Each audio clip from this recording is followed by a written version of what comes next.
பஞ்சாப், மேற்கு வங்கம், கேரளா, ராஜஸ்தான், சத்தீஸ்கர், மத்திய பிரதேசம், மகாராஷ்டிரா, ஜார்க்கண்ட், தெலுங்கானா முதலான மாநிலங்களிலும் புதுச்சேரி யூனியன் பிரதேசத்திலும் இந்த சட்டத்தை எதிர்த்து சட்டப்பேரவையில் தீர்மானம் நிறைவேற்றப்பட்டுள்ளது.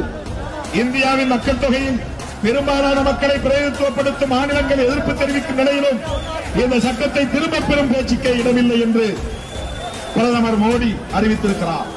இது மக்களாட்சியின் மீதும் அரசியலமைப்பு சட்டத்தின் மீதும் அவருக்கு நம்பிக்கை இல்லை என்பதையே காட்டுகிறது.